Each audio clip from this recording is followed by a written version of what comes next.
Is the death penalty appropriate for those who have the possibility of true rehabilitation? Which is more important, justice or mercy? These are big questions you may be inclined to ask yourself, particularly about the case of Karla Faye Tucker. This is the story about the first woman executed in Texas in over 100 years. Karla Faye Tucker was an American woman sentenced to death for killing 2 people with a pickaxe during a burglary. She was convicted of murder in Texas in 1984 and executed by lethal injection after 14 years on death row. Looking back on news footage of Karla Faye Tucker, it becomes difficult to reconcile her sweet girl-next-door face and cheery demeanor with her heinous crimes.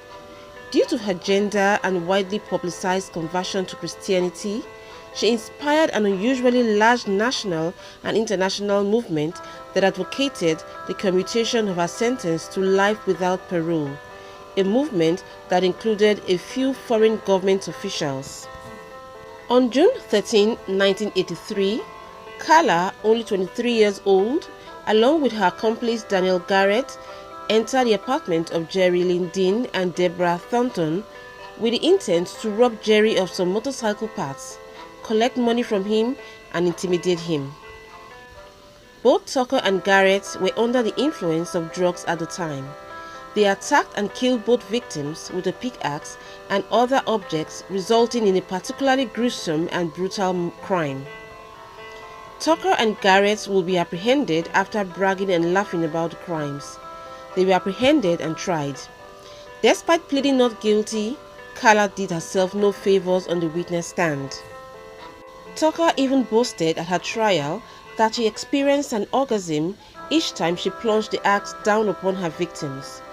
Back then, Tucker was a drug addict and prostitute who seemed unrepentant and even proud of her actions.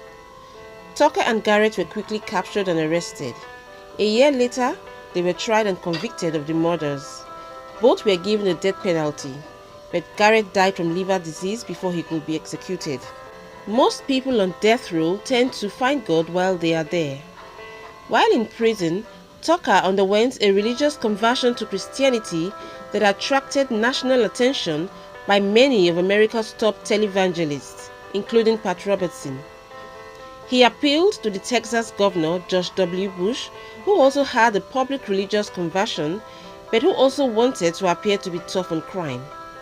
There was a national appeal to Bush to commute Tucker's sentence that gained widespread media attention, debate, and controversy. Despite Tucker's expressions of remorse and redemption and the outcry for clemency from various individuals and organizations, Bush refused to block Tucker's execution, and at the age of 38, she was put to death by lethal injection on February 3, 1998. Her execution generated extensive media coverage and discussions about the use and fairness of the death penalty. She was the first woman to be executed in the United States since 1984 and the first in Texas since 1863.